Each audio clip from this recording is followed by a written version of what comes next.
नमस्कार साथियों, मैं महेश बिश्नोई आपका स्वागत करता हूं अपने YouTube चैनल पर। आशा है कि आप स्वस्थ होंगे, खुशहाल होंगे और आपकी एचटेट की तैयारी बहुत अच्छे से चल रही होगी साथियों। ठीक है। जैसा कि आप जानते हैं साथियों, हम एचटेट के इस बैच में, डिजिटल साइंस के इस बैच में हम पढ़ रहे हैं केमिस्ट्री का पोर्शन। केमिस्ट्री का पोर्शन जो हम पढ़ रहे हैं उसके अंदर आज हम जो पढ़ने वाले हैं साथियों, उसके अंदर आज जो हम पढ़ने वाले हैं, आज हमारे टॉपिक्स होंगे रिएजेंट्स। ठीक है। आज हम किसके बारे में पढ़ने वाले हैं साथियों? रिएजेंट्स के बारे में। रिएजेंट्स का मतलब होता है अभिकर्मक। ठीक है, अभिकर्मक। ठीक है। रिएजेंट्स का मतलब क्या होता है? अभिकर्मक होता है साथियों। रिएजेंट्स जिनमें से बेसिकली हमें दो टाइप के रिएजेंट पढ़ने हैं। पहला, जिनको हम कहते हैं इलेक्ट्रोफाइल। ठीक है, इलेक्ट्रोफाइल यानी इलेक्ट्रॉन रागी भी इनको कहते हैं, इलेक्ट्रॉन रागी। इलेक्ट्रोफाइल को क्या कहते हैं? इलेक्ट्रॉन रागी। और दूसरा जो है इसके अंदर बी जो है हमारे पास, दूसरा जो पढ़ना है वो है हमारे पास साथियों न्यूक्लियोफाइल। क्या है? न्यूक्लियोफाइल। न्यूक्लियोफाइल को क्या कहते हैं? नाभिक रागी। क्या कहते हैं? नाभिक रागी। ठीक है, ये भी इनको कहते हैं। अब हम एक एक करके इनको जानेंगे कि ये क्या है। सबसे पहले हम बात करते हैं न्यूक्लियोफाइल के बारे में। न्यूक्लियोफाइल क्या होता है? न्यूक्लियोफाइल होता क्या है? ऐसी कोई भी स्पीसीज जो न्यूक्लियस लविंग हो, हम क्या कह सकते हैं? Nucleus loving species, nucleus loving, या फिर पॉजिटिव चार्ज लविंग स्पीसीज, या फिर आप क्या कह सकते हो? पॉजिटिव चार्ज लविंग स्पीसीज जो होती है हमारी, वो क्या कहलाती है साथियों? वो एक न्यूक्लियोफाइल कहलाती है। यानी न्यूक्लियस कैसा होता है? एटम का न्यूक्लियस कैसा होता है? पॉजिटिव चार्ज वाला होता है। तो पॉजिटिव चार्ज को जो स्पीसीज लव करती है वो क्या कहलाती है? न्यूक्लियोफाइल। न्यूक्लियो यानी न्यूक्लियस, फाइल यानी न्यूक्लियस लविंग स्पीसीज को हम क्या कहते हैं? न्यूक्लियोफाइल कहते हैं। ठीक है, न्यूक्लियोफाइल कह देते हैं साथियों। न्यूक्लियोफाइल को ऐसे भी रिप्रेजेंट किया जा सकता है। न्यूक्लियोफाइल को एक तरीका ये भी है रिप्रेजेंट करने का। न्यूक्लियोफाइल को एन यू लिख के दो डॉट यानी दो लोन पेयर भी दिखाया जा सकता है न्यूक्लियोफाइल को लिखने का। या फिर अगर प्रॉपर डेफिनेशन दें तो ये कहते हैं कि a reagent that brings an electron pair, that brings an electron pair to the reactive site, to the reactive site. कहाँ लेके आता है इलेक्ट्रॉन पेयर को? रिएक्टिव साइट पर लेके आता है। कहाँ? रिएक्टिव साइट पर लेके आता है। उसी को क्या कहते हैं? Is called a nucleophile. Is called a nucleophile. तो क्या कहते हैं हम? न्यूक्लियोफाइल कहते हैं सर। ऐसा रिएजेंट जो एक इलेक्ट्रॉन पेयर लेके आता है रिएक्टिव साइट पे। ठीक है, रिएक्टिव साइट पे क्या लेके आता है? एक इलेक्ट्रॉन पेयर को लेके आता है, उसको हम क्या कहते हैं? न्यूक्लियोफाइल कहते हैं। यानी न्यूक्लियोफाइल जो होते हैं आपके पास, जो न्यूक्लियोफाइल्स होते हैं वो दो टाइप के आपके पास हो सकते हैं। न्यूक्लियोफाइल को भी हम दो तरह में कैटेगराइज कर सकते हैं। एक जिनके ऊपर नेगेटिव चार्ज होविंग हो, मतलब एक ऐसे जिनके पास क्या हो? नेगेटिव चार्ज हो, हैविंग नेगेटिव चार्ज। ठीक है, ऐसे जो सब्सटेंस होते हैं, ऐसे जो रिएजेंट्स होते हैं उनको हम क्या कहते हैं? न्यूक्लियोफाइल। जिनके ऊपर क्या होता है? नेगेटिव चार्ज होता है। जैसे OH minus, CN minus, SCN minus, NCS minus. ठीक है, NO2 माइनस।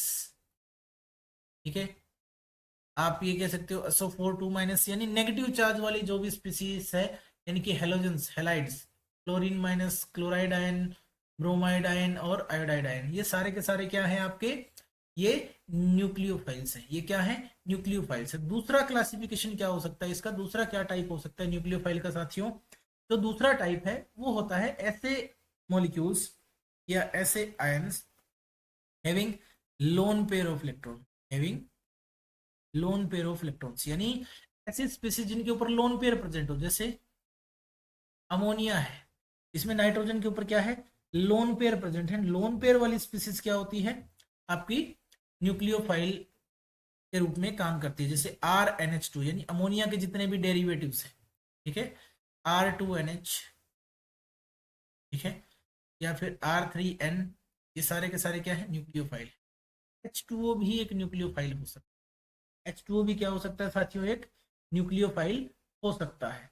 ठीक है, जिनके ऊपर भी लोन पेयर आपको देखने को मिल जाए वो क्या होंगे, न्यूक्लियोफाइल कहलाएंगे। ठीक है, उसके बाद जो होता है दूसरा जो है हमारे पास, सेकंड जो हमारे पास रिएजेंट है वो क्या है, इलेक्ट्रोफाइल है। सेकंड जो है वो क्या है, इलेक्ट्रोफाइल है साथी, क्या है, इलेक्ट्रोफाइल है, यानी इलेक्ट्रॉन रागी इनको हम कहते हैं। क्या कहते हैं, इलेक्ट्रॉन रागी, यानी कि इलेक्ट्रॉन स्नेही भी कहा जाता है। ठीक है, इलेक्ट्रॉन स्नेही,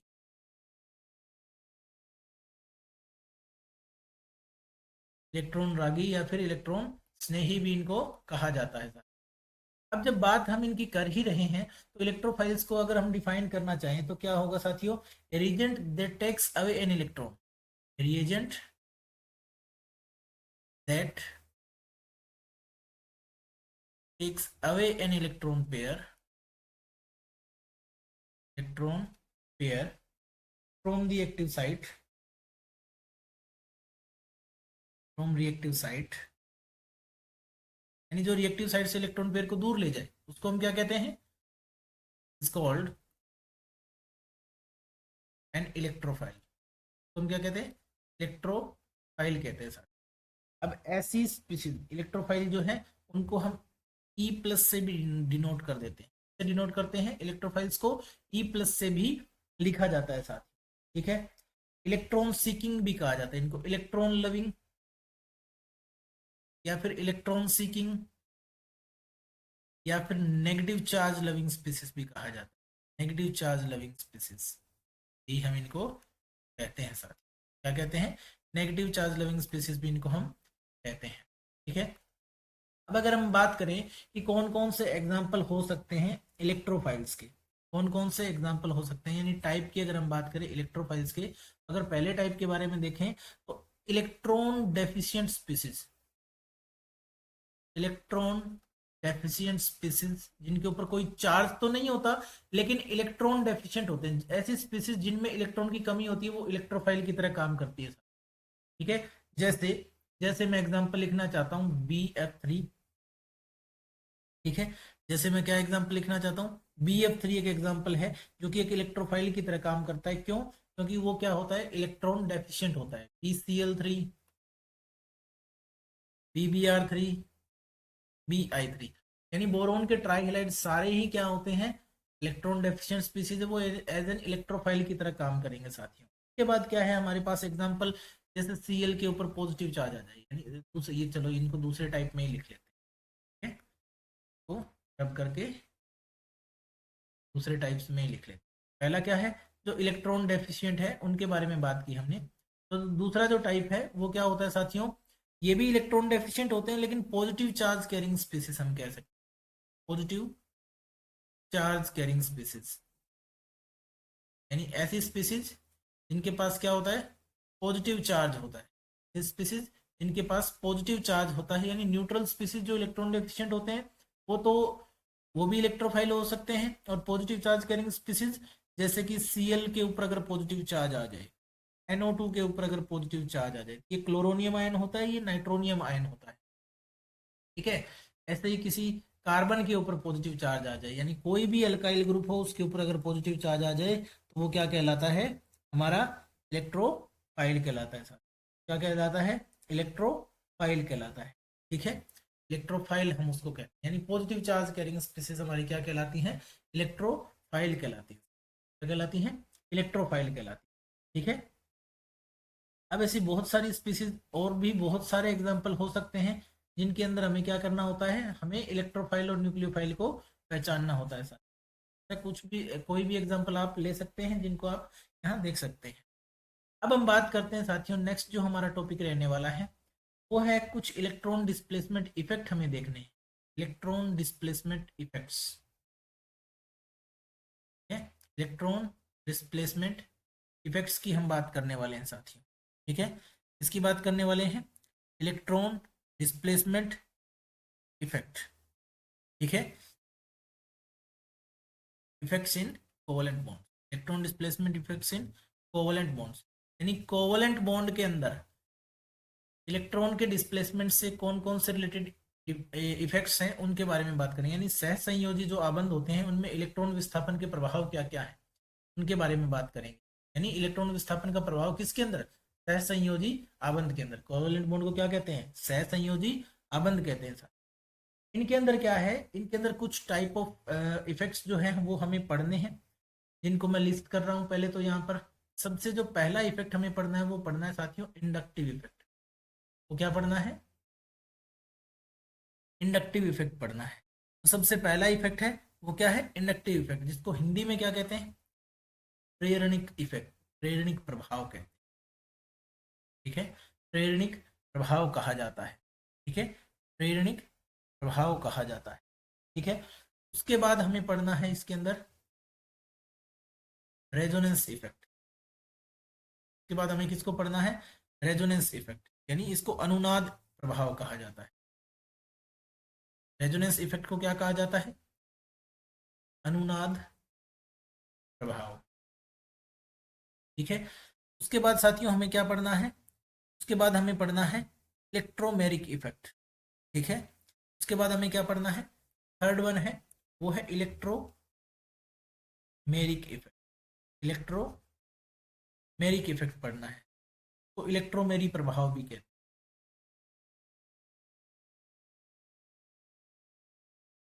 इलेक्ट्रोमेरी प्रभाव भी हम कहते हैं। और फोर्थ जो इफेक्ट है, फोर्थ जो इफेक्ट है साथियों उसको हम कहते हैं हाइपर कॉन्जुगेशन। उसको हम क्या कहते हैं, हाइपर कॉन्जुगेशन। तो हम क्या कहते हैं साथियों, hyper conjugation. Hyper conjugation effect जो होता है उसका नाम होता है हिंदी में अति संयुग्मन प्रभाव।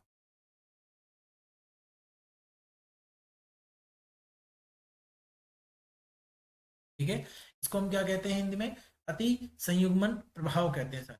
चलिए धीरे धीरे एक एक करके हम इन सभी इफेक्ट्स को पढ़ लेते हैं।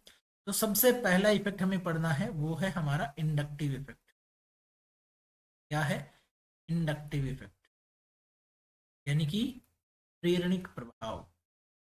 क्या है, प्रेरणिक प्रभाव। सबसे पहला इफेक्ट जो हमें पढ़ना है साथियों वो क्या है, प्रेरणिक प्रभाव है। ठीक है, क्या है, प्रेरणिक प्रभाव है। ठीक है, ये इफेक्ट अराइज कहाँ होता है, जब भी कोई एक कोवलेंट बॉन्ड फॉर्म होता है ऐसे एटम्स के बीच जिनके बीच में क्या होती है, डिफरेंस ऑफ इलेक्ट्रोनेगेटिविटी। यानी इसकी बात कर रहे हैं कोवलेंट बॉन्ड की। और कैसा covalent bond, between atoms of different electronegativity, between atoms of different electronegativity, electronegativity, यानी कि अलग अलग इलेक्ट्रोनेगेटिविटी वाले एटम्स जो होते हैं उनके बीच में जो एक कोवलेंट बॉन्ड बना होता है, यानी सह संयोजी आबंध जो बना होता है दो अलग अलग इलेक्ट्रोनेगेटिविटी वाले, अलग अलग विद्युत ऋणात्मकता के दो परमाणुओं के मध्य है जो निर्मित सह संयोजक आबंध होता है, उसमें इलेक्ट्रॉन असमान रूप से क्या होते हैं, डिस्ट्रीब्यूटेड होते हैं। यानी इलेक्ट्रॉन्स जो होते हैं ना वो असमान रूप से वितरित होते हैं। इनके बीच में क्या होता है, जब डिफरेंस हो जाता है, जैसे मैं एग्जांपल लेता हूं कि मान लेते हैं कार्बन और हेलोजन का बॉन्ड है। इसकी बात कर रहे हैं, मान लेते हैं कि कार्बन और हेलोजन के बीच में बॉन्ड है। मान लेते हैं कि मेरे पास एक मॉलिक्यूल है CH3 CH2 CH2 and Cl, यानी हेलोजन एटम और कार्बन एटम इन दोनों के बीच में क्या है, इलेक्ट्रोनेगेटिविटी का डिफरेंस है। हेलोजन एटम मोर इलेक्ट्रोनेगेटिव होता है इसलिए उसके ऊपर पार्शियल नेगेटिव चार्ज आ जाता है, और कार्बन एटम लेस इलेक्ट्रोनेगेटिव होता है इसलिए उसके ऊपर एक पार्शियल पॉजिटिव चार्ज, जिसको हम डेल्टा पॉजिटिव भी बोलते हैं, पार्शियल पॉजिटिव चार्ज आ जाता है साथ ही। ठीक है, अब एक चीज हमें पता है कि जो अल्काइल ग्रुप होते हैं, यानी जो भी आर ग्रुप होते हैं, अल्किल ग्रुप होते हैं आपके, आर या फिर अल्किल ग्रुप, वो क्या होते हैं साथियों,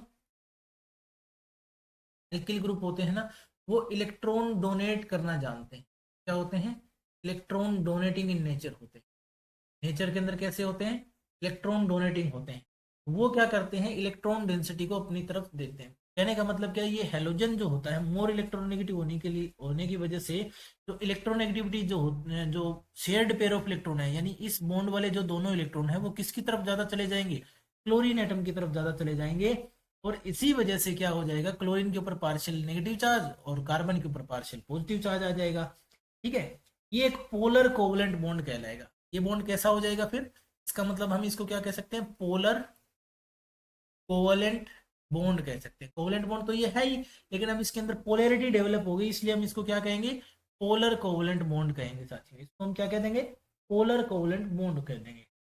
ठीक है, अब ये ऐसे पोलराइज्ड हो जाता है, ऐसे इसके अंदर इलेक्ट्रॉन डेंसिटी शिफ्ट हो जाती है कि कार्बन पे तो पार्शियल पॉजिटिव चार्ज आ जाता है पहले कार्बन के ऊपर, ये फर्स्ट कार्बन है, कार्बन नंबर 1 है ये, पहले कार्बन के ऊपर तो पार्शियल पॉजिटिव चार्ज आ जाता है साथियों। और जो दूसरा कार्बन है उसके ऊपर थोड़ा सा कम पार्शियल पॉजिटिव चार्ज आता है, उससे कम, थोड़ा पहले वाले के मुकाबले थोड़ा कम पार्शियल पॉजिटिव चार्ज आता है। और क्लोरीन जो एटम यानी हमारा मोर इलेक्ट्रोनेगेटिव एलिमेंट जो होता है उसके ऊपर क्या आ जाता है, पार्शियल नेगेटिव चार्ज आ जाता है। ठीक है, शिफ्ट जो होता है इलेक्ट्रॉन डेंसिटी को हम उसको एरो से डिनोट कर रहे हैं। ये एरो जो हम लगा रहे हैं ना, इससे हम इलेक्ट्रॉन डेंसिटी की शिफ्ट बता रहे हैं कि इलेक्ट्रॉन डेंसिटी कार्बन की तरफ से किसकी तरफ जा रही है, हेलोजन की तरफ जा रही है। ठीक है, कार्बन 1 के ऊपर तो क्या आया हमारे पास, डेल्टा पॉजिटिव चार्ज आया साथियों। तो अब जो पार्शियल पॉजिटिव चार्ज है, पहले कार्बन पे अगर पॉजिटिव चार्ज आया तो इसके पास इलेक्ट्रॉन की कमी होगी। ये क्या करता है, इंटर्न पीछे वाले कार्बन से जो कि इसके समान रूप इलेक्ट्रोनेगेटिव होता है उससे इलेक्ट्रॉन डेंसिटी को खींचता है। ठीक है, उससे क्या करता है, इलेक्ट्रॉन डेंसिटी को विड्रॉ कर लेता है, अपनी तरफ खींच लेता है एडजेसेंट कार्बन कार्बन बॉन्ड से। यानी कि जो कार्बन 1 है वो क्या करता है, वो withdraws electron density from carbon 2 और we can say adjacent carbon carbon bond. यानी वो कार्बन कार्बन बॉन्ड से क्या करता है, इलेक्ट्रॉन डेंसिटी को अपनी तरफ खींच लेता है। कॉन्सिक्वेंटली एक छोटा पॉजिटिव चार्ज कार्बन 2 पे भी आ जाता है। सेम ऐसे ही सेकंड कार्बन तीसरे कार्बन से खींचता है और उसके ऊपर भी एक पार्शियल और कम पार्शियल पॉजिटिव चार्ज आ जाता है। इसी जो इंड्यूशन, यही जो दूसरे शब्दों में अगर हम इसको कहना चाहें तो यहाँ पे क्या हो जाता है कि पोलर CCl बॉन्ड जो होता है ना, वो पोलरिटी इंड्यूस कर देता है एडजेसेंट बॉन्ड के। ये वाला जो बॉन्ड है ये तो पोलर बॉन्ड है ही, इसकी वजह से बाकी जो एडजेसेंट बॉन्ड है, ये वाले कार्बन 2 और कार्बन 3 वाला, इनके बीच में भी क्या हो जाती है साथियों, पोलैरिटी इंड्यूस्ड हो जाती है।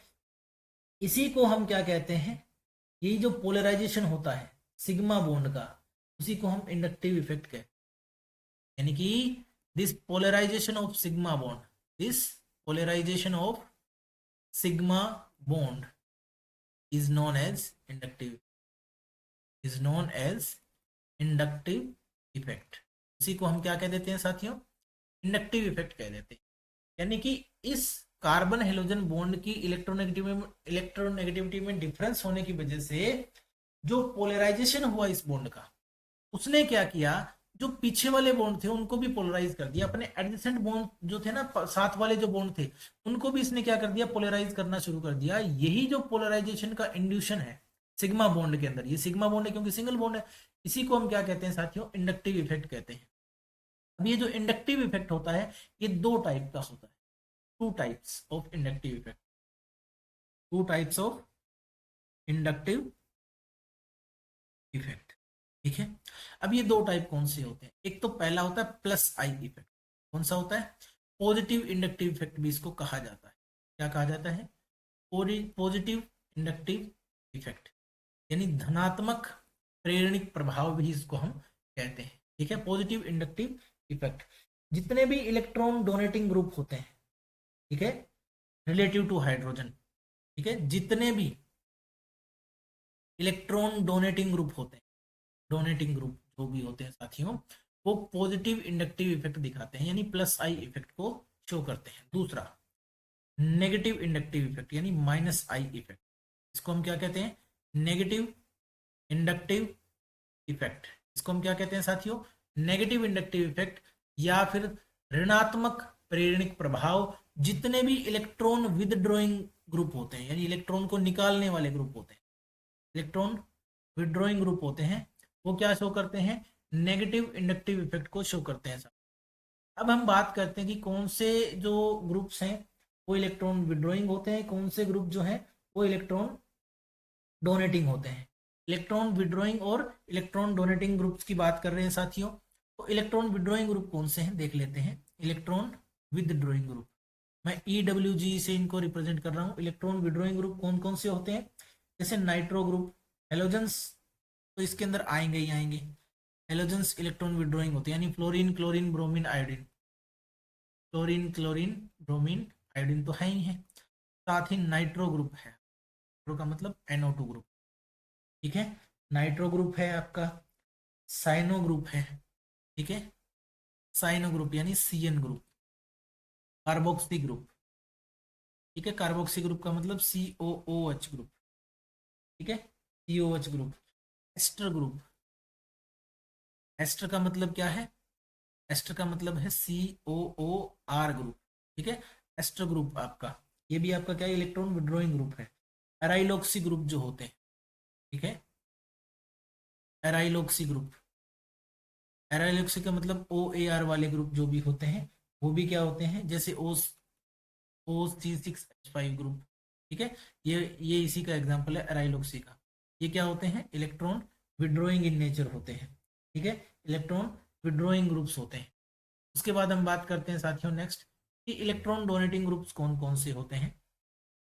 इसकी बात कर रहे हैं कि इलेक्ट्रॉन डोनेटिंग ग्रुप्स, मैं इनको EG कहता हूँ, electron donating groups, EDG electron donating groups कौन कौन से होते हैं साथियों, इनके बारे में बात कर लेते हैं।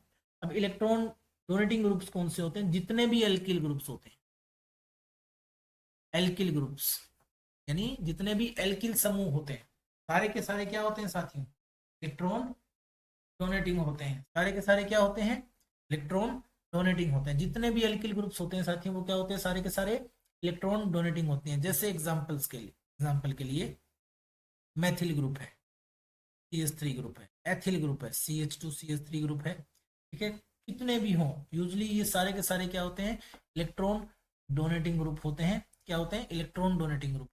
अमाइन वाले ग्रुप, NH2 ग्रुप, आपका NH2 ग्रुप जो होता है वो इलेक्ट्रॉन डोनेटिंग होता है। OH ग्रुप, एल्कोहलिक ग्रुप, वो क्या होता है, इलेक्ट्रॉन डोनेटिंग ग्रुप होता है। OCH3 ग्रुप यानी OR ग्रुप जो होते हैं वो इलेक्ट्रॉन डोनेटिंग ग्रुप होते हैं साथियों। OR ग्रुप क्या होता है, इलेक्ट्रॉन डोनेटिंग ग्रुप होता है साथियों, ठीक है। ये सारे के सारे ग्रुप क्या होते हैं, इलेक्ट्रॉन डोनेटिंग कहलाते हैं, ठीक है। इसके बाद आता है सेकंड जो है हमारा आज का जो सेकंड जो हमें इफेक्ट पढ़ना है वो क्या है, वो है रेजोनेंस इफेक्ट। क्या है, रेजोनेंस इफेक्ट है साथियों। रेजोनेंस इफेक्ट का मतलब है अनुनाद प्रभाव। क्या है, अनुनाद प्रभाव क्या होता है, जब भी किसी मॉलिक्यूल या कंपाउंड की स्ट्रक्चर को, किसी ऑर्गेनिक मॉलिक्यूल की स्ट्रक्चर को, उसकी सारी प्रॉपर्टीज को एक सिंगल लुईस स्ट्रक्चर से नहीं दिखाया जा सकता। क्या कहते हैं, when A molecules when a molecules behavior can't be explained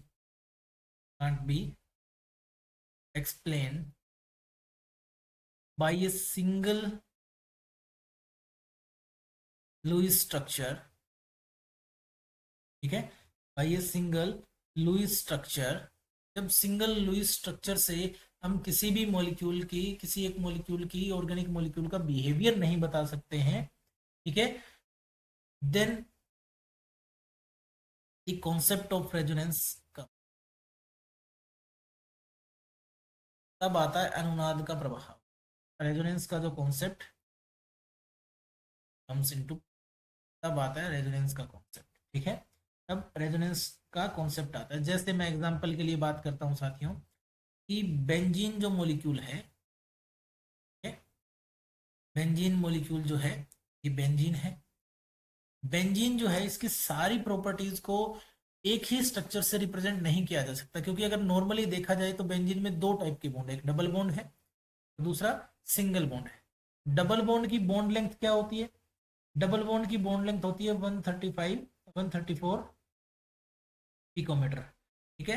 ये कितनी होती है, जनरली 134 पिकोमीटर, और सिंगल बॉन्ड की बॉन्ड लेंथ होती है 154 पिकोमीटर। कितनी होती है, 154 पिकोमीटर। लेकिन एक्सपेरिमेंटली क्या देखा गया है, एक्सपेरिमेंटली ऑब्जर्व जो किया गया है वो क्या है, एक्सपेरिमेंटली ऑब्जर्व्ड बॉन्ड लेंथ जो है बेंजीन में, बॉन्ड लेंथ इन बेंजीन कौन सी, कार्बन कार्बन के बीच की बॉन्ड लेंथ, सारे होल कार्बन कार्बन बॉन्ड की बॉन्ड लेंथ जो है वो कितनी है, इज 139 पिकोमीटर। ये 139 पिकोमीटर और 134 और 154 के दोनों के बीच की है। इसका मतलब ये अकेली स्ट्रक्चर नहीं है जिससे हम इस बेंजीन मॉलिक्यूल की सारी प्रॉपर्टी को बता सके। तो फिर केकुले नाम का साइंटिस्ट था, कौन था, केकुले, उसने इसकी रेजोनेटिंग स्ट्रक्चर्स बनाई। उसने क्या कहा कि ये जो पाई इलेक्ट्रॉन्स है बेंजीन रिंग के अंदर, जो ये पाई इलेक्ट्रॉन है ये डीलोकलाइज हो सकते हैं। ये क्या हो सकते हैं, डीलोकलाइज हो सकते हैं और अपने अल्टरनेट पोजीशन पर जा सकते हैं। जैसे ये वाला पाई इलेक्ट्रॉन यहाँ चला जाए, ये वाला पाई इलेक्ट्रॉन आगे चला जाए, ये वाला यहाँ चला जाए, करके देखते हैं क्या होगा। देख लो, अल्टरनेट सिंगल डबल बॉन्ड, दोनों स्ट्रक्चर्स में क्या डिफरेंस है, डिफरेंस बस इतना ही है कि पहले जो ये डबल बॉन्ड यहाँ था अब वो बिल्कुल यहाँ दिखाई दे रहा है, बिल्कुल यहाँ अपोजिट में। सारे बॉन्ड एक दूसरे के डबल बॉन्ड अपोजिट में चले जाएंगे। ये ऐसा है जैसे कोई फैन घूम रहा हो, ठीक है, पहले उसकी एक ब्लेड एक जगह होगी, दूसरी बार अगले चक्कर में वो दूसरी जगह आ जाएगी। इसको ऐसे समझ सकते हैं, ठीक है। तो रेजोनेंस थ्योरी के अकॉर्डिंग क्या होता है, जो एक्चुअल स्ट्रक्चर होती है बेंजीन की वो इन दोनों में से किसी भी एक स्ट्रक्चर से नहीं बताई जा सकती। तो इन दोनों के ही प्रॉपर्टीज वाली एक सिंगल स्ट्रक्चर से इनको रिप्रेजेंट किया जाता है, जिसको बोलते हैं रेजोनेंस हाइब्रिड। ये दोनों क्या है, ये दोनों तो है रेजोनेंस स्ट्रक्चर, ठीक है, रेजोनेंस स्ट्रक्चर, ठीक है। इन दोनों की प्रॉपर्टी एक सिंगल स्ट्रक्चर में आ जाए उसको हम क्या कहते हैं, रेजोनेंस हाइब्रिड कहते हैं। उसको हम क्या कहते हैं, रेजोनेंस हाइब्रिड कहते हैं। यानी ये डॉटेड लाइन से हम दिखा देंगे कि ये नेगेटिव चार्ज जो हो रहा है पूरी रिंग के अंदर घूम रहा है। इसका मतलब क्या है कि हर ये पाई इलेक्ट्रॉन डेंसिटी हर बॉन्ड पे बार बार घूम रही है, ये किसी एक जगह पे स्टेबल नहीं है। इसको हम बोलते हैं, जिसमें दोनों ही स्ट्रक्चर्स की सारी प्रॉपर्टीज आ जाती हैं, उसको हम कहते हैं साथियों रेजोनेंस हाइब्रिड। उसको हम क्या कहते हैं, रेजोनेंस हाइब्रिड। उनको हम क्या कहते हैं, रेजोनेंस हाइब्रिड। अब जो रेजोनेंस स्ट्रक्चर होती है उनका अलग अलग नाम भी होता है। इन्हीं स्ट्रक्चर्स को कैनोनिकल स्ट्रक्चर भी कहा जाता है। क्या कहा जाता है, कैनोनिकल स्ट्रक्चर्स, कैनोनिकल स्ट्रक्चर भी कहते हैं, या फिर हम इनको कंट्रीब्यूटिंग स्ट्रक्चर भी कहते हैं, या फिर क्या कहते हैं, कंट्रीब्यूटिंग स्ट्रक्चर, कंट्रीब्यूटिंग स्ट्रक्चर भी हम इनको कह देते हैं साथियों, ठीक है। तो ये है कॉन्सेप्ट ऑफ रेजोनेंस। अब रेजोनेंस इफेक्ट के टाइप कितने हैं, ठीक है, रेजोनेंस इफेक्ट के टाइप कितने हैं वही हमें पढ़ने हैं। रेजोनेंस इफेक्ट क्या होता है इसको हम पढ़ लेते हैं। अभी तो हमने सिर्फ रेजोनेंस को समझा, अब हम समझेंगे रेजोनेंस इफेक्ट को।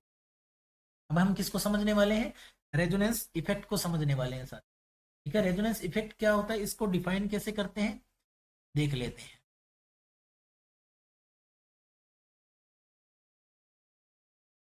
रेजोनेंस इफेक्ट यानी अनुनाद प्रभाव जो है, इसको हम डिफाइन कैसे करेंगे साथ। तो जो डेफिनेशन है वो क्या कहती है, the polarity produced in the molecule by the interaction of two pi bonds or between a pi bond and lone pair of electrons present on an adjacent atom, ठीक है। इसको हम कैसे डिफाइन कर सकते हैं, the polarity produced, ठीक है, the polarity produced in the molecule, the polarity produced in the molecules by the interaction of the molecule by the interaction of by the interaction of two pi bonds or two pi bonds or between a pi bond and lone pair, और क्या है, और between a pi bond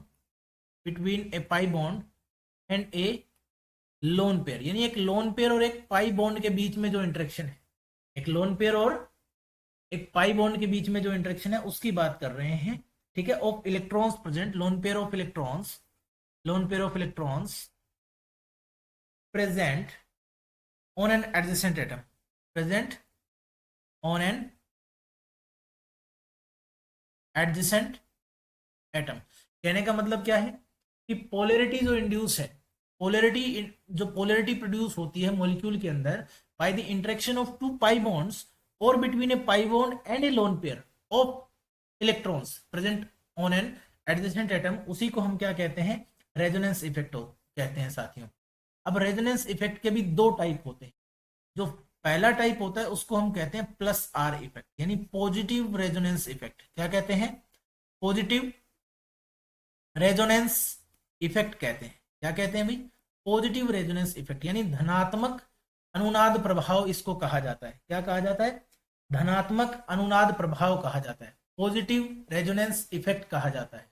ठीक है, इसको क्या कहा जाता है भाई? पॉजिटिव रेजोनेंस इफेक्ट, जिसको हम प्लस आर इफेक्ट के नाम से भी जानते हैं। किसके नाम से जानते हैं? प्लस आर इफेक्ट के नाम से जानते हैं। इस इफेक्ट में होता क्या है, ट्रांसफर ऑफ इलेक्ट्रॉन जो होता है वो हमेशा अवे फ्रॉम एटम होता है, या फिर सब्स्टिट्यूटेड जो ग्रुप होता है अटैच ऑन कॉन्जुगेटेड सिस्टम, उससे दूर होता है। ठीक है, transfer of electron, positive effect में क्या होता है, ट्रांसफर ऑफ इलेक्ट्रॉन जो होता है, transfer of electrons is always away from the substituted group. जो सब्स्टिट्यूटेड ग्रुप होता है रिंग के ऊपर, उससे अवे होता है हमेशा। सब्स्टिट्यूटेड ग्रुप जो होता है उससे अवे होता है साथियों।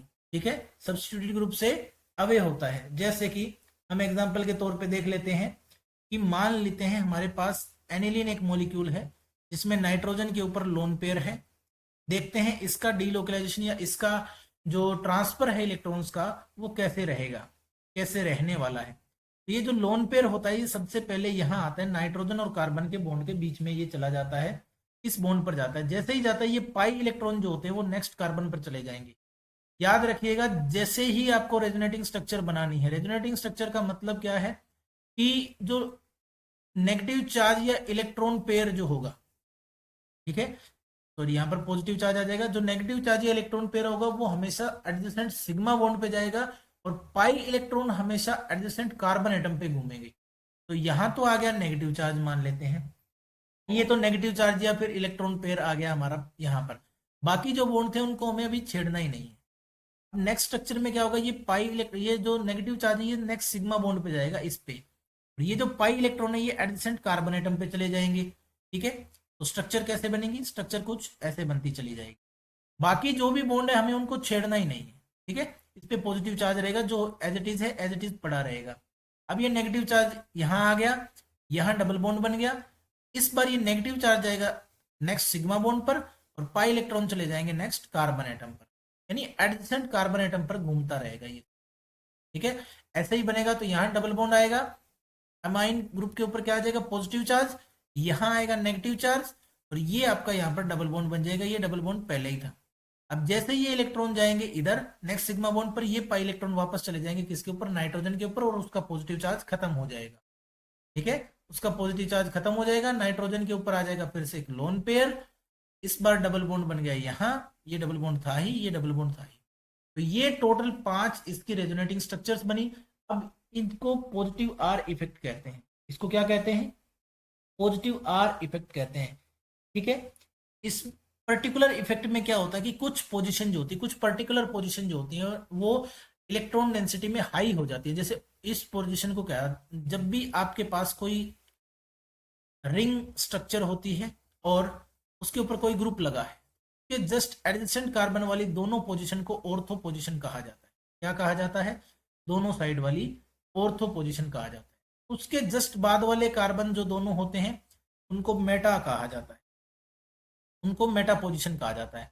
और इसके बिल्कुल 180 डिग्री पे जो पोजीशन होती है तो पैरा पोजीशन कहा जाता है। तो क्या कहा जाता है, पैरा पोजीशन कहा जाता है, यानी बिल्कुल एडजेसेंट कार्बन, जिस कार्बन के साथ ये आपका ग्रुप जुड़ा हुआ है उसके जस्ट बाद वाले कार्बन दोनों साइड रिंग के अंदर, वो क्या होते हैं, ऑर्थो पोजीशन होते हैं। और उसके बाद वाले जस्ट दोनों कार्बन दोनों साइड क्या होते हैं, मेटा पोजीशन होते हैं।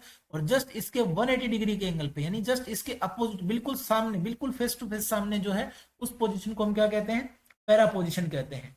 उस पोजीशन को क्या कहते हैं, पैरा पोजीशन कहते हैं। ठीक है, इस इफेक्ट को हमने प्लस आर इफेक्ट का नाम दिया या पॉजिटिव रेजोनेंस इफेक्ट का नाम दिया है। इलेक्ट्रॉन डेंसिटी इसमें कहाँ जा रही है, पॉजिटिव आर इफेक्ट में इलेक्ट्रॉन डेंसिटी जा रही है ऑर्थो एंड पैरा पोजीशन पर, ऑर्थो एंड पैरा पोजीशन पर क्या जा रही है, इलेक्ट्रॉन डेंसिटी जा रही है साथियों, क्या जा रही है, इलेक्ट्रॉन डेंसिटी जा रही है, कहाँ जा रही है, ऑर्थो एंड पैरा पोजीशन पे जा रही है। इलेक्ट्रॉन डेंसिटी कहाँ जा रही है, ऑर्थो एंड पैरा पोजीशन पे जा रही है साथियों। अब ठीक है, इसका मतलब जो भी group positive R's effect show करता है वो ऑर्थो पैरा डायरेक्टिंग कहलाता है। ठीक है, यानी कि पॉजिटिव आर वाला ग्रुप जो है वो क्या कहलाता है, ऑर्थो पैरा डायरेक्टिंग ग्रुप कहलाता है। ठीक है, यानी प्लस आर वाला इफेक्ट क्या कहलाता है, ऑर्थो या पैरा डायरेक्टिंग कहते हैं। ऐसे ग्रुप्स को क्या कहते हैं, ऑर्थो पैरा डायरेक्टिंग ग्रुप कहते हैं। ठीक है, अब ऑर्थो पैरा डायरेक्टिंग जो ग्रुप है इनके एग्जांपल्स क्या क्या हो सकते हैं साथियों, इनके बारे में हम पढ़ेंगे। ठीक है, और नेक्स्ट जो ग्रुप है हमारा नेगेटिव रेजोनेंस इफेक्ट, इसके बारे में भी पढ़ने वाले हैं। ठीक है, अभी देखते हैं कि कौन कौन से ग्रुप हैं जो कि पॉजिटिव आर इफेक्ट शो करते हैं, तो वो कौन कौन से ग्रुप है, या फिर हम क्या कहते हैं ऑर्थो पैरा डायरेक्टिंग जो ग्रुप है उनके बारे में बात कर रहे हैं। ऑर्थो पैरा डायरेक्टिंग ग्रुप्स कौन कौन से हैं उनको हम समझेंगे। वो कौन से हैं, प्लस आर इफेक्ट शो करने वाले कौन से हैं, हेलोजेंस, हेलोजेंस हैं। ठीक है, सारे हेलोजेंस। फिर OH ग्रुप, OR ग्रुप, ठीक है, OCOR ग्रुप, NH2 ग्रुप, ठीक है, NHR ग्रुप, ठीक है, NR2 ग्रुप, ठीक है, NR2 group and NHCOR group, NHCOR group. ये सारे ग्रुप क्या है, ये प्लस आर इफेक्ट शो करते हैं। इसके बाद आता है हमारे पास इसका सेकंड पार्ट जिसमें आता है माइनस आर इफेक्ट। ठीक है, negative resonance effect, negative resonance effect कहते हैं साथियों इसको, क्या कहते हैं, नेगेटिव रेजोनेंस इफेक्ट, यानी ऋणात्मक अनुनाद प्रभाव इसको हम कहते हैं। नेगेटिव रेजोनेंस इफेक्ट में क्या होता है, जो इलेक्ट्रॉन ट्रांसफर होता है वो ऐसे होता है कि electron density withdraws from ring, जो रिंग होती है उससे इलेक्ट्रॉन डेंसिटी बाहर आ जाती है। ठीक है, उससे बाहर की तरफ निकलती है। इलेक्ट्रॉन डेंसिटी कहाँ आती है, रिंग से बाहर की तरफ आ जाती है। Electron density is withdrawn from the ring, यानी वो रिंग से बाहर आ जाती है इलेक्ट्रॉन डेंसिटी। ठीक है, जैसे मैं आपको एग्जांपल के लिए समझा देता हूं कि अगर हम नाइट्रो ग्रुप का एग्जांपल ले लें, इसका एग्जांपल ले लें नाइट्रो ग्रुप का। ठीक है, इसका एग्जांपल ले लें नाइट्रो ग्रुप का, तो नाइट्रो ग्रुप ऐसे बॉन्डेड होता है भाई। ठीक है, उसमें ये वाला बॉन्ड कोऑर्डिनेट होता है NO के बीच में। तो नाइट्रो ग्रुप इलेक्ट्रॉन डेंसिटी को खींचता है कैसे, उसके बारे में बात करेंगे साथियों। देखो, नाइट्रो ग्रुप इलेक्ट्रॉन डेंसिटी को खींचता है, ये वाले पाई इलेक्ट्रॉन यहाँ चले जाते हैं, इन रिस्पॉन्स ये वाले पाई इलेक्ट्रॉन यहाँ आ जाते हैं। ठीक है, इससे क्या होता है, कुछ ऐसी रेजोनेटिंग स्ट्रक्चर बनती है। यहाँ पे नाइट्रोजन है, इसके बीच में डबल बॉन्ड आ गया। ठीक है, इधर ऑक्सीजन और इधर भी ऑक्सीजन, ऑक्सीजन के ऊपर आ गया नेगेटिव चार्ज, ऑक्सीजन के ऊपर क्या आ गया, नेगेटिव चार्ज आ गया साथियों। ठीक है, एक ऑक्सीजन जिस पे डबल बॉन्ड था उसमें नेगेटिव चार्ज आ गया, और पॉजिटिव चार्ज आ गया इस कार्बन के ऊपर, रिंग वाले कार्बन के ऊपर क्या आ गया, पॉजिटिव चार्ज। अब इस पॉजिटिव चार्ज को सेटिस्फाई करने के लिए क्या क्या होगा, जो नेक्स्ट वाला पाई इलेक्ट्रॉन है वो इस सिग्मा बॉन्ड पे चला जाएगा। जब ऐसा होगा तो जिस पाई इलेक्ट्रॉन, जो पाई बॉन्ड टूटा है इस कार्बन पे पॉजिटिव चार्ज आ जाएगा, यहाँ तो डबल बॉन्ड बन जाएगा, यहाँ डबल बॉन्ड ऑलरेडी है, इधर ऑक्सीजन, इस पे नेगेटिव चार्ज, इधर ऑक्सीजन। ठीक है, और ये डबल बॉन्ड ऑलरेडी था। इस पॉजिटिव चार्ज को सेटिस्फाई करने के लिए ये वाला पाई इलेक्ट्रॉन यहाँ आ जाएगा, एक और रेजोनेटिंग स्ट्रक्चर बनेगी साथियों। ठीक है, तो यहाँ डबल बॉन्ड है ही नाइट्रोजन के ऊपर, इधर ऑक्सीजन के ऊपर नेगेटिव चार्ज, इधर ऑक्सीजन ऐसे ही रहेगा। ठीक है, ये डबल बॉन्ड था ही, अब यहाँ डबल बॉन्ड बन गया, यहाँ पॉजिटिव चार्ज आ गया। अब ये वाले पाई इलेक्ट्रॉन जाएंगे इस पे, और ये वाला नेगेटिव चार्ज चला जाएगा वापस इसके ऊपर। स्ट्रक्चर जो है नेक्स्ट, जो लास्ट स्ट्रक्चर हमारी बनेगी वो कैसे बनेगी, नाइट्रोजन, इधर डबल बॉन्ड ऑक्सीजन के ऊपर, इधर O, दो लोन पेयर रहेंगे इधर, और यहाँ आ जाएगा डबल बॉन्ड, यहाँ डबल बॉन्ड, यहाँ डबल बॉन्ड। जब भी नेगेटिव रेजोनेंस इफेक्ट होगा तो रिंग के ऊपर क्या आएगी, पॉजिटिव चार्ज आएगा, positive charge on the ring, on the ring carbon atoms. जो कार्बन एटम रिंग के अंदर प्रेजेंट है उनके ऊपर कौन सा चार्ज आएगा, पॉजिटिव चार्ज। जब प्लस आर इफेक्ट था यानी पॉजिटिव रेजोनेंस इफेक्ट था, उसके ऊपर कौन सा चार्ज आ रहा था, माइनस का चार्ज आ रहा था। ठीक है, माइनस का चार्ज है। यहाँ रिंग जो होता है ना वो डीएक्टिवेट हो जाता है, क्योंकि इलेक्ट्रॉन डेंसिटी रिंग से बाहर जा रही होती है। रिंग के ऊपर कैसा चार्ज आ जाता है, पॉजिटिव चार्ज आ जाता है। ऐसे ग्रुप्स जो माइनस आर इफेक्ट शो करते हैं, माइनस आर इफेक्ट शो करते हैं, उनको हम क्या कहते हैं, उनको हम कहते हैं साथियों मेटा डायरेक्टिंग ग्रुप। क्या कहते हैं, मेटा डायरेक्टिंग ग्रुप्स कहते हैं। क्या कहते हैं, मेटा डायरेक्टिंग ग्रुप्स। क्यों, क्योंकि सिर्फ ऑर्थो और पैरा पोजीशन पे पॉजिटिव चार्ज आया, मेटा पोजीशन पे इलेक्ट्रॉन डेंसिटी अभी भी बनी हुई है। ठीक है, तो ये वाले ग्रुप्स कौन कौन से साथियों देख लो। ये है COOH ग्रुप यानी carboxylic acid group, CHO group यानी एल्डिहाइड ग्रुप, कीटोनिक ग्रुप, उसके साथ आपका साइनाइड ग्रुप, ठीक है, उसके साथ आपका नाइट्रो ग्रुप एटसेट्रा। ये सारे के सारे जो हैं इलेक्ट्रॉन विड्रॉइंग ग्रुप होते हैं। ये इलेक्ट्रॉन विड्रॉइंग भी होते हैं। ये क्या होते हैं, इलेक्ट्रॉन विड्रॉइंग भी होते हैं नेचर के अंदर। ठीक है, ठीक है। अब हम बात करने वाले साथियों, नेक्स्ट जो हमारा इफेक्ट है वो है हमारा इलेक्ट्रोमेरिक इफेक्ट। इसके बारे में बात करने वाले हैं, इलेक्ट्रोमेरिक इफेक्ट के बारे में आज हम इसके आगे बात करने वाले हैं। इलेक्ट्रोमेरिक इफेक्ट जो होता है उसको ई इफेक्ट भी कहा जाता है साथ। क्या कहा जाता है, इसको ई से भी रिप्रेजेंट किया जाता है इलेक्ट्रोमेरिक इफेक्ट को। ठीक है, पहली बात इसके बारे में, ये एक टेम्परेरी इफेक्ट होता है। कैसा होता है, it is a temporary effect, it is temporary effect. इसको दोबारा से लिख देते हैं ना, ये क्या है, एक टेम्परेरी इफेक्ट है, यानी परमानेंट नहीं है, ये एक टेम्परेरी इफेक्ट है। It is an temporary effect, ठीक है, परमानेंट नहीं है, यानी अस्थायी है, अस्थायी प्रभाव। ठीक है, इलेक्ट्रोमेरिक प्रभाव जो होता है वो कैसा होता है, टेम्परेरी होता है, यानी कि अस्थायी होता है, यानी कि कोई फिक्स इफेक्ट नहीं होता है।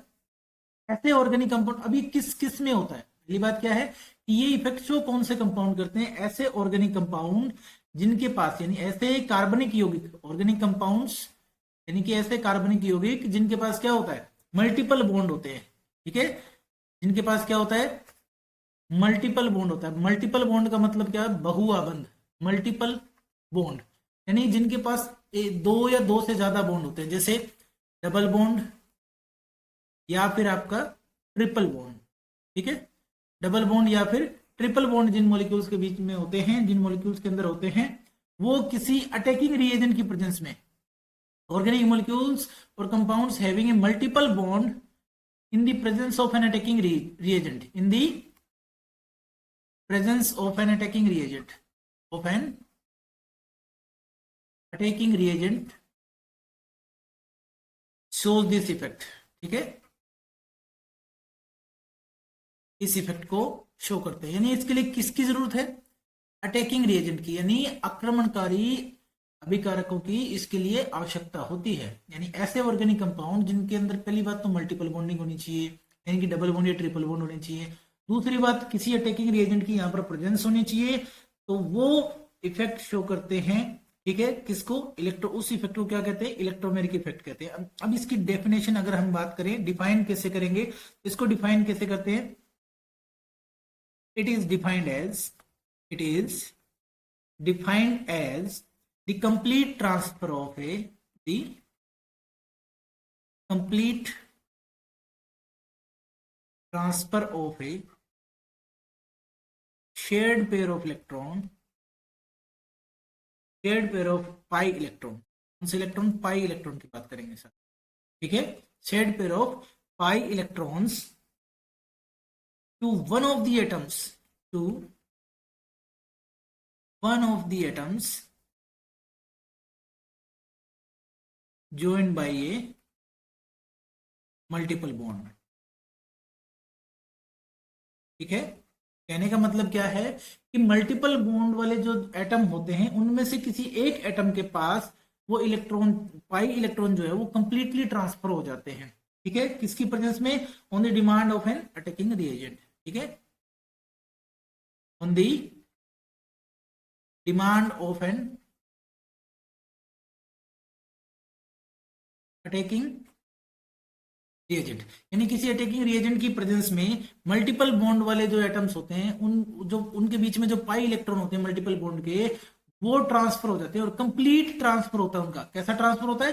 कंप्लीट ट्रांसफर होता है। ठीक है, इस इफेक्ट को जैसे जैसे जिस तुरंत ये इफेक्ट शो होगा जैसे ही कोई अटैकिंग रिएजेंट हमारे सॉल्यूशन मिक्सचर में आएगा, यानी रिएक्शन मिक्सचर में जैसे ही कोई अटैकिंग रिएजेंट आता है ये इफेक्ट शो हो जाता है।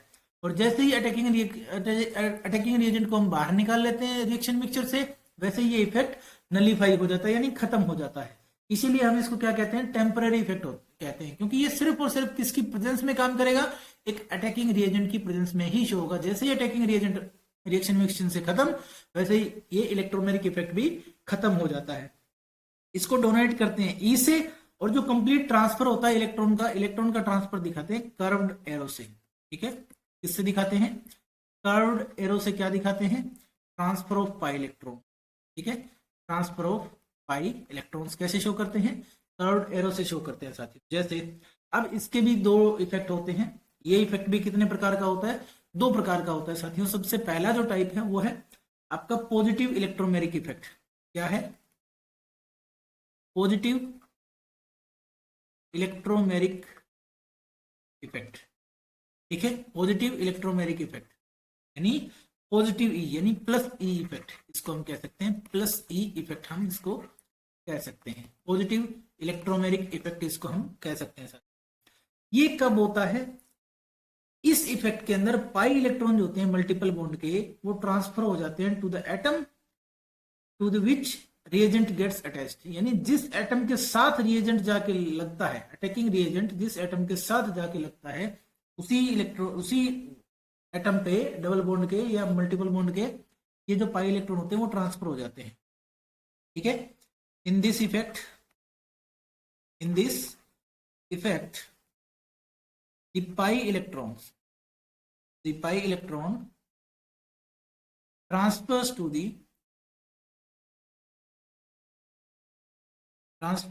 that atom to which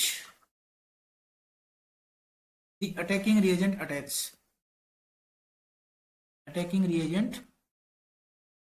gets attached, यानी उस एटम के पास चले जाएंगे जिसके साथ आपका अटैकिंग रिएजेंट आके जुड़ेगा। जैसे मान लीजिए हमारे पास ये एक डबल बॉन्ड वाला कंपाउंड है। ठीक है, कोई एल्कीन है, तो ये जो पाई इलेक्ट्रॉन है इनका जो ट्रांसफर होगा, पाई इलेक्ट्रॉन को हम दिखा सकते हैं, ये वाले जो पाई इलेक्ट्रॉन है इनका ट्रांसफर मान लो इस पे हो रहा है। इसका मतलब क्या है? ये हमारा अटैकिंग रिएजेंट है। ये क्या है? अटैकिंग रिएजेंट है। ये रिएजेंट का मतलब अटैकिंग रिएजेंट है। ठीक है, H प्लस जो आयन है वो हमारा अटैकिंग रिएजेंट है। इसकी प्रेजेंस में ये वाले जो पाई इलेक्ट्रॉन जो है उनका कंप्लीट ट्रांसफर हो जाएगा उस कार्बन एटम पर जिस कार्बन एटम के साथ क्या है आपका अटैकिंग रिएजेंट जुड़ने वाला है। ठीक है, इसके पास गया तभी तो इसके पास नेगेटिव चार्ज आया, उस नेगेटिव चार्ज के ऊपर ये H प्लस आके इलेक्ट्रॉन बना लेगा, ये बॉन्ड बना लेगा, यानी जो इलेक्ट्रॉन इसके ऊपर ट्रांसफर हुए हैं वही इस H प्लस आयन के साथ बॉन्ड बनाने में कामयाब हो जाएंगे। अब क्योंकि इस कार्बन का इलेक्ट्रॉन भी गया है इसलिए इसके ऊपर क्या आ जाएगा? पॉजिटिव चार्ज आ जाएगा साथियों। इसको कहते हैं प्लस ई इफेक्ट, यानी पॉजिटिव इलेक्ट्रोमेरिक इफेक्ट इसको हम कहते हैं साथियों। नेक्स्ट चलते हैं, हमारे पास जो सेकंड है वो है नेगेटिव इलेक्ट्रोमेरिक इफेक्ट। तो सेकंड टाइप है इसका वो है नेगेटिव इलेक्ट्रोमेरिक इफेक्ट। ठीक है, वो धनात्मक था, ये ऋणात्मक है। ठीक है, यानी कि माइनस ई इफेक्ट इसको कह सकते हैं सर। माइनस ई इफेक्ट में क्या होता है कि जो पाई इलेक्ट्रॉन है मल्टीपल बॉन्ड के, वो कहां चले जाते हैं? वो ट्रांसफर हो जाते हैं उस एटम पे जिस पे अटैकिंग रिएजेंट अटैच नहीं होता, यानी in this effect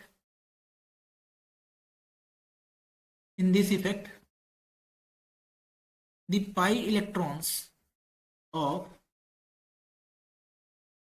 the multiple bond, यानी जो मल्टीपल बॉन्ड है या डबल बॉन्ड या ट्रिपल बॉन्ड जो भी है उसके जो पाई इलेक्ट्रॉन्स है of the multiple bond will transfer to that atom to which the attacking reagent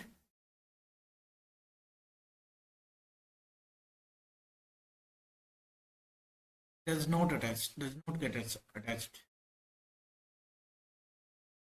यानी उस एटम के पास चले जाएंगे जिस पे अटैकिंग रिएजेंट अटैच नहीं होता।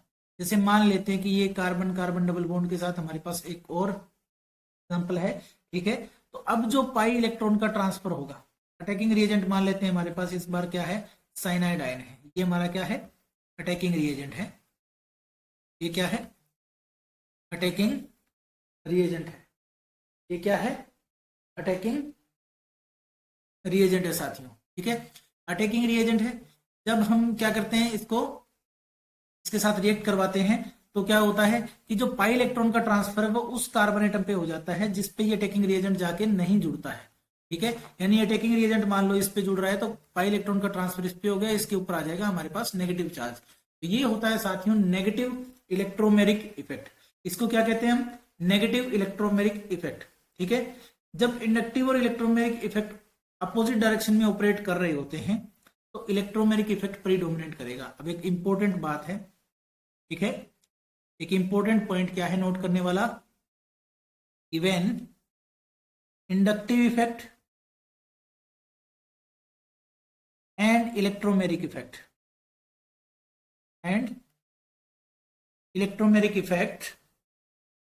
operates in opposite direction,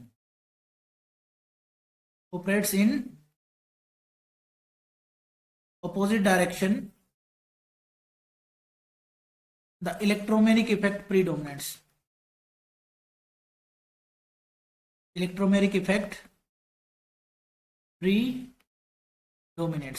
तो जब भी ये अपोजिट डायरेक्शन में ऑपरेट करते हैं साथियों तो जो इलेक्ट्रोमेरिक इफेक्ट होता है वो हमारा प्रीडोमिनेट होता है, ठीक है।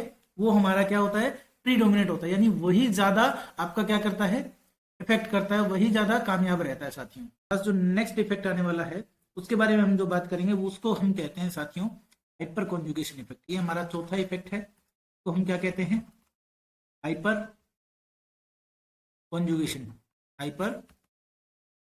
Conjugation effect. इसको हम क्या कहते हैं, हाइपर कॉन्जुगेशन कहते हैं। तो हम क्या कहते हैं, हाइपर कॉन्जुगेशन कहते हैं सर। हाइपर कॉन्जुगेशन का मतलब होता है अति संयुग्मन, हिंदी में इसको कहा जाता है अति संयुग्मन, ठीक है, अति संयुग्मन इसको हिंदी में कहते हैं। अब हाइपर कॉन्जुगेशन क्या होता है, एक जनरल स्टेबलाइजिंग इंटरेक्शन होता है। क्या होता है, जनरल स्टेबलाइजिंग इंटरेक्शन, यानी मॉलिक्यूल को स्टेबल करता है, स्टेबलाइजिंग इंटरेक्शन होता है ये, ठीक है। ये एक जनरल स्टेबलाइजिंग इंटरेक्शन होता है, ठीक है। इसमें होता क्या है, इसमें डीलोकलाइजेशन होता है सिग्मा इलेक्ट्रॉन का, ठीक है। इसका मतलब क्या है, इट इन्वॉल्व्स डीलोकलाइजेशन ऑफ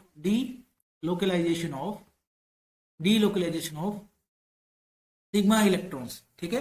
किसका होता है, सिग्मा इलेक्ट्रॉन्स, किसके, ऑफ CH बॉन्ड, ठीक है, किसके, CH bond of an alkyl group, किसी अल्काइल ग्रुप के CH बॉन्ड के सिग्मा इलेक्ट्रॉन का डीलोकलाइजेशन होता है जो डायरेक्टली अटैच होता है किसी ऐसे एटम से जो कि अनसैचुरेटेड सिस्टम होता है, ठीक है। यानी अनसैचुरेटेड सिस्टम से अटैच अगर कोई कार्बन एटम है उसके जो CH बॉन्ड है उसके सिग्मा इलेक्ट्रॉन का डीलोकलाइजेशन इसके अंदर होता है, यानी कि it involves delocalisation of sigma electrons of CH bond of an alkyl groups directly attached to an atom of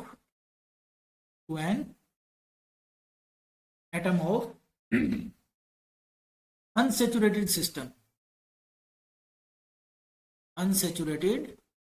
यानी अनसेचुरेटेड सिस्टम के किसी एटम से डायरेक्टली अटैच हो, और to an atom with an unshared p orbital, या फिर आप कह सकते हो और टू एन एटम, यानी ऐसे एटम से अटैच्ड हो जिसके पास अनशेयर्ड p ऑर्बिटल हो, अनशेयर्ड p ऑर्बिटल मौजूद हो, यानी एम्प्टी p ऑर्बिटल जिसके पास होता है, खाली p ऑर्बिटल, p कक्षक जिसके पास होता है खाली, उसके साथ इन्वॉल्व होना चाहिए, ठीक है।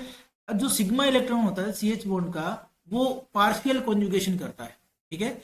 सिग्मा इलेक्ट्रॉन जो है of CH bond, sigma electron जो है CH बॉन्ड का अल्काइल ग्रुप का, CH bond of alkyl group उसकी बात कर रहे हैं, यानी किसी अल्काइल ग्रुप का जो सिग्मा इलेक्ट्रॉन होगा CH बॉन्ड का वो पार्शियल कॉन्जुगेशन में चला जाएगा, ठीक है। Enter into the partial conjugation, enter into the partial conjugation, ठीक है, पार्शियल कॉन्जुगेशन में चला जाएगा किसके साथ चला जाएगा, with the attached unsaturated system, ठीक है, जो भी अनसैचुरेटेड सिस्टम है विद द अटैच्ड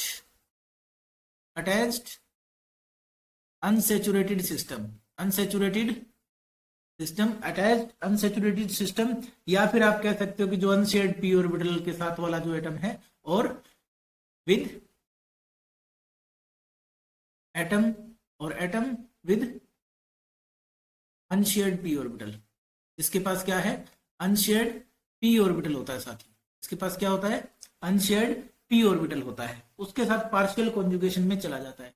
अब इसको अगर हमें समझना है तो हम क्या कर लेते हैं, डायग्राम बना लेते हैं, किसका, हम इथाइल कैटायन को ले लेते हैं, किसका ले लेते हैं, इथाइल कार्बोकैटायन, इसको हम कह सकते हैं इथाइल कैटायन। इसका ऑर्बिटल डायग्राम से हम समझते हैं कि कैसे ये होता है। देखो, एक तो हमारे पास कार्बन है ये, ठीक है, दूसरा कार्बन है ये जिसके ऊपर है पॉजिटिव चार्ज, ठीक है, इसका एक हाइड्रोजन तो ऐसे बॉन्डेड है, दूसरे हाइड्रोजन को मैं ऐसे दिखा रहा हूं, यानी सॉलिड वेज और डैश वाला रिप्रेजेंटेशन है, ठीक है, वो वाला रिप्रेजेंटेशन जो हमने सीखा था उसी के थ्रू हम हाइड्रोजन बॉन्ड को इसके दिखा रहे हैं। अब इसके प्लेन के परपेंडिकुलर इसके पास एक पी ऑर्बिटल होता है जो कि क्या होता है, एम्प्टी होता है। ये क्या है, एम्प्टी, यानी खाली 2p ऑर्बिटल है, एम्प्टी 2p ऑर्बिटल है किसका, कार्बन का, जिसके ऊपर क्या है, पॉजिटिव चार्ज है। अब ये जो खाली है, ये दूसरा जो एटम है, दूसरा कार्बन एटम है, इसके एडजेसेंट, यानी ये CS2 वाला तो ये रहा, CS3 वाले एटम को हम कैसे रिप्रेजेंट करते हैं उसको देख लो। हाइड्रोजन ऐसे हो गया, ये दूसरा हाइड्रोजन ऐसे रिप्रेजेंट हो गया।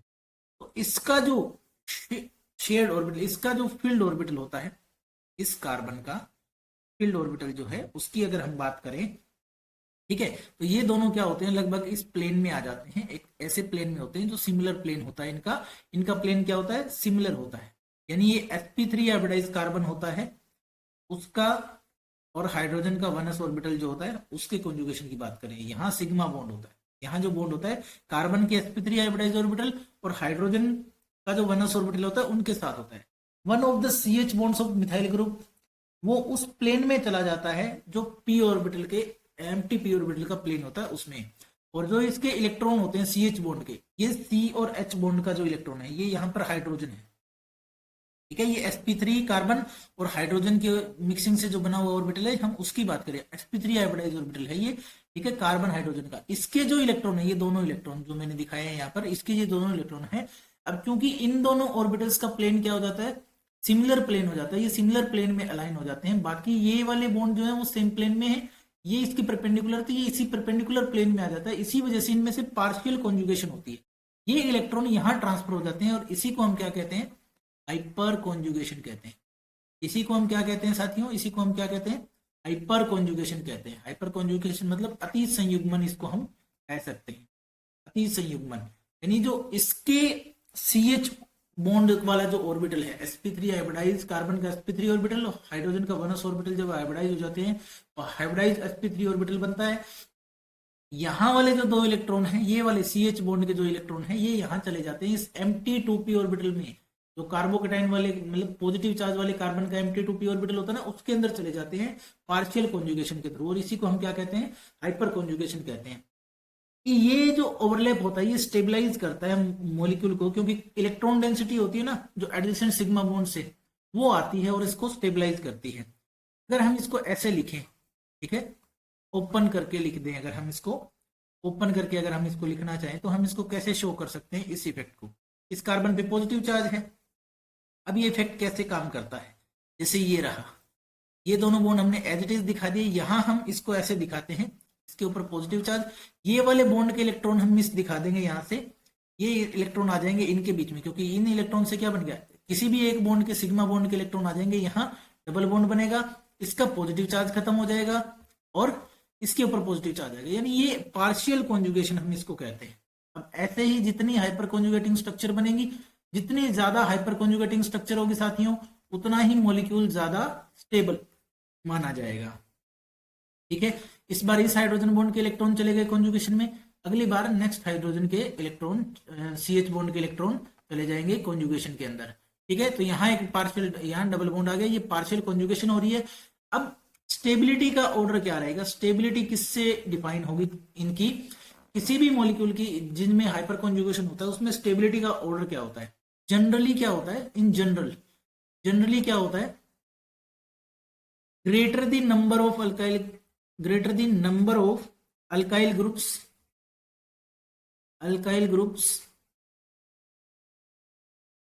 attached to the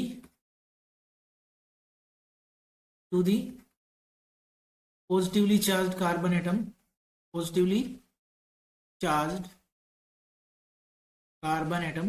ठीक है, पॉजिटिवली चार्ज कार्बन एटम से जितने ज्यादा नंबर अटैच होंगे, जितने ज्यादा आपके एल्काइल ग्रुप ज्यादा अटैच होंगे to the positively charge carbon atom, the greater is the hyperconjugation interaction, उतना ही ज्यादा क्या होगा? हाइपर कॉन्जुगेशन इंटरेक्शन होगा. The greater is the hyperconjugation interaction and stabilisation of the cation, और stabilisation भी कैटायन का हाई होगा कैटायन, और उतना ही ज्यादा क्या होगा? स्टेबलाइजेशन होगा कैटायन का. तो जितनी ज्यादा हाइपर कॉन्जुगेटिंग स्ट्रक्चर उतनी ज्यादा स्टेबिलिटी भी होगी साथियों.